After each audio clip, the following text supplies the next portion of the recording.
News live കൊച്ചിയിലേക്ക് സ്വാഗതം. ഈ വാർത്തകൾ നിങ്ങൾക്കായി അവതരിപ്പിക്കുന്നത് Leotech solar solutions powered by mile food stuffs Mookkannoor, Grazia tours and travels near Cochin airport and Cochin Kalabhavan Angamaly franchise.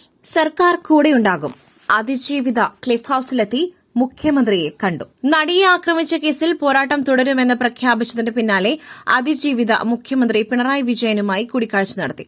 Cliff ഹൌസിലെത്തിയാണ് അതിജീവിത മുഖ്യമന്ത്രിയെ കണ്ടത്.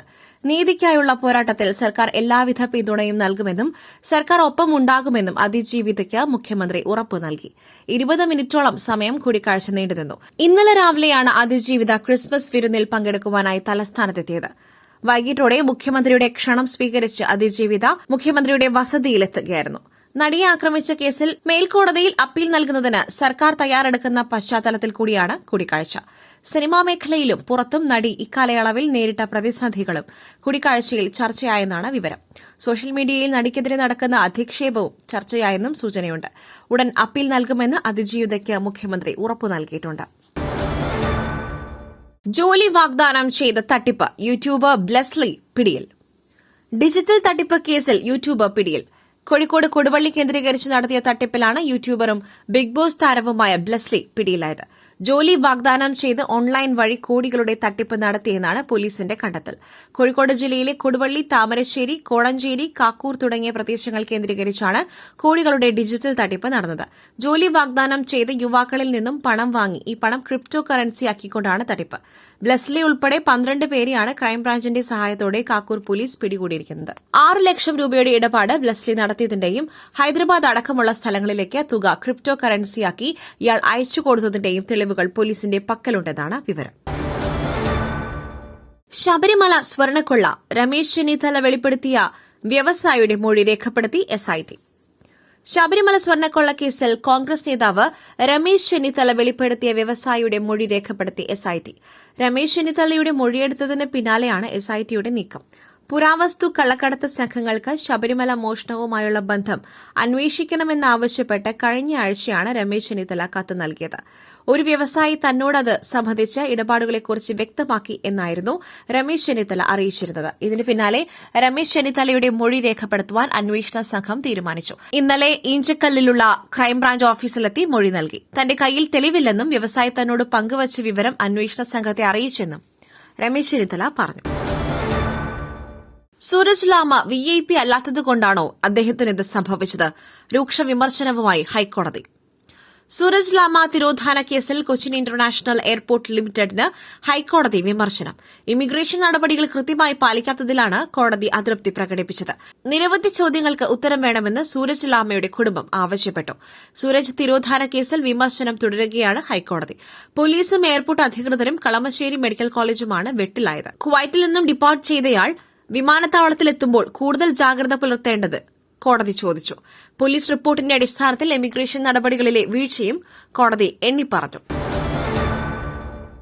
പത്മകുമാറും സനൽകുമാറും വർഗവഞ്ചകന്മാർ, ചവിട്ടിപ്പുറത്താക്കണം. CPIM നേതാക്കൾക്കെതിരെ പോസ്റ്റുമായി ചെമ്പട ഫേസ്ബുക്ക് പേജ്. CPIM നേതാക്കൾക്കെതിരെ പോസ്റ്റുമായി ആറന്മുളയുടെ ചെമ്പട ഫേസ്ബുക്ക് പേജ്. CPIM നേതാവ് പത്മകുമാർ, ജില്ലാ സെക്രട്ടേറിയറ്റ് അംഗം R സനൽകുമാർ എന്നിവർക്കെതിരെയാണ് പോസ്റ്റ്. ഇരുവരും വർഗവഞ്ചകന്മാരാണെന്നും പാർട്ടിയിൽ നിന്നും ചവിട്ടിപ്പുറത്താക്കണമെന്നും പോസ്റ്റിൽ ആവശ്യപ്പെടുന്നു. വർഗവഞ്ചകന്മാർ, ഇവന്മാരെ ഉടനെ ചവിട്ടിപ്പുറത്താക്കണം. ഈ പവിത്രമായ പാർട്ടിയിൽ നിന്നും എന്നു പറഞ്ഞാണ് തുടങ്ങുന്നത്. അഴിമതി ഒരിക്കലും ജനങ്ങൾ വെച്ചു പുറപ്പിക്കില്ല. പത്തനംതിട്ട ജില്ലയിൽ ഇവർ ചെയ്ത പ്രവൃത്തികളാണ് കേരളം മുഴുവൻ പ്രതിഫലിക്കുവാൻ മുഖ്യ കാരണമെന്നും പോസ്റ്റിൽ പറയുന്നു. പുട്ടു രുചികരമാവണമെങ്കിൽ മയിലിന്റെ പുട്ടുപൊടി തന്നെ വേണം. അതിന് ചെമ്പാപ്പുട്ടാണെങ്കിലും അങ്ങനെ തന്നെ. മയിൽ റൈസ് ആൻഡ് ഫുഡ് പ്രൊഡക്ട്സ്, ശ്രേഷ്ഠം സമ്പുഷ്ടം. തെരഞ്ഞെടുപ്പിൽ തോറ്റതിന് പിന്നാലെ ആത്മഹത്യയ്ക്ക് ശ്രമിച്ച സ്ഥാനാർത്ഥി മരിച്ചു. തിരുവനന്തപുരം അരുവിക്കര ഗ്രാമപഞ്ചായത്തിലെ UDF സ്ഥാനാർത്ഥിയായിരുന്ന വിജയകുമാരൻ നായരാണ് ചികിത്സയിലിരിക്കെ മരിച്ചത്. വീടിന് പിന്നിലെ മരത്തിൽ തൂങ്ങിയ നിലയിൽ കഴിഞ്ഞ ശനിയാഴ്ചയാണ് കണ്ടെത്തിയത്. തിരഞ്ഞെടുപ്പ് ഫലം പുറത്തുവന്ന ശനിയാഴ്ച ഉച്ചയോടെയാണ് വിജയകുമാരൻ നായർ ആത്മഹത്യയ്ക്ക് ശ്രമിച്ചത്. മകൻ കണ്ടതോടെ ആശുപത്രിയിൽ എത്തിച്ചു. സ്വകാര്യ ആശുപത്രിയിൽ ചികിത്സയിലിരിക്കെ ഇന്ന് പുലർച്ചെയാണ് മരിച്ചത്. മസാല ബോണ്ടിൽ കിഫ്ബിക്ക് ആശ്വാസം. ED നോട്ടീസ് സ്റ്റേ ചെയ്ത് ഹൈക്കോടതി. കിഫ്ബി മസാല ബോണ്ട് കേസിലെ ED നോട്ടീസിൽ തുടർ നടപടികൾ സ്റ്റേ ചെയ്ത് ഹൈക്കോടതി. കിഫ്ബിയുടെ അപ്പീൽ ഹൈക്കോടതി ഫയലിൽ സ്വീകരിച്ചു. ഇഡിക്ക് ഹൈക്കോടതി നോട്ടീസ് നൽകി. 3 മാസത്തേക്കാണ് ഹൈക്കോടതിയുടെ സ്റ്റേ. മസാല ബോണ്ട് ഇടപാടിലെ ഇഡി നോട്ടീസിനെതിരെ കിഫ്ബി ഹൈക്കോടതിയിൽ ഹർജി സമർപ്പിച്ചിരുന്നു. ഹർജിയിൽ തീരുമാനമാവും വരെ നോട്ടീസിലെ നടപടികൾ സ്റ്റേ ചെയ്യണമെന്നാവശ്യപ്പെട്ടായിരുന്നു ഹർജി. മസാല ബോണ്ട് വഴി സമാഹരിച്ച പണം വികസന പദ്ധതികൾക്ക് ഉപയോഗിച്ചെന്ന് കിഫ്ബി ചൂണ്ടിക്കാട്ടി. മസാല ബോണ്ട് വഴി സമാഹരിച്ച പണം ഭൂമി വാങ്ങുവാൻ കിഫ്ബി ഉപയോഗിച്ചെന്നാണ് ഇഡി നോട്ടീസിലെ ആരോപണം. ഇഡിയുടെ കണ്ടെത്തൽ ശരിയല്ലെന്ന് കിഫ്ബി ചൂണ്ടിക്കാട്ടി. ഭൂമി വാങ്ങുകയല്ല, വികസന പദ്ധതികൾക്കായി ഏറ്റെടുക്കുകയാണ് ചെയ്തതെന്നും കിഫ്ബി ഹർജിയിൽ ചൂണ്ടിക്കാട്ടി. 2672 കോടി രൂപ സമാഹരിച്ചതിൽ 467 കോടി രൂപ ഭൂമി വാങ്ങുവാൻ കിഫ്ബി ഉപയോഗിച്ചതിൽ ചട്ടലംഘനം ഉണ്ടെന്നാണ് ഇഡിയുടെ ആരോപണം. വിദേശ ധനകാര്യ വിപണികളിൽ നിന്നും പണം സമാഹരിക്കുവാൻ ഇന്ത്യൻ കറൻസി അടിസ്ഥാനമാക്കി ഇന്ത്യയിലെ സ്ഥാപനങ്ങൾക്ക് ഇറക്കാവുന്ന ബോണ്ടാണ് മസാല ബോണ്ട്. വിദേശ വാണിജ്യ വായ്പ ഇന്ത്യൻ രൂപയിൽ ലഭിക്കും എന്നതാണ് പ്രത്യേകത. മസാല ബോണ്ട് ഇടപാടുമായി ബന്ധപ്പെട്ട് മുഖ്യമന്ത്രി പിണറായി വിജയൻ, മുൻ ധനമന്ത്രി തോമസ് ഐസക് ഉൾപ്പെടെയുള്ളവർക്ക് ഇഡി നോട്ടീസ് അയച്ചിരുന്നു. അന്വേഷണത്തിൽ ഫെമ ചട്ടലംഘനം കണ്ടെത്തിയെന്ന് ചൂണ്ടിക്കാട്ടിയാണ് ഇഡിയുടെ അഡ്ജുക്കേറ്റിംഗ് അതോറിറ്റി കാരണം കാണിക്കൽ നോട്ടീസ് അയച്ചത്. മറ്റൊരു വാർത്തയുമായി കണ്ടുമുട്ടുന്നതുവരെ നന്ദി, നമസ്കാരം.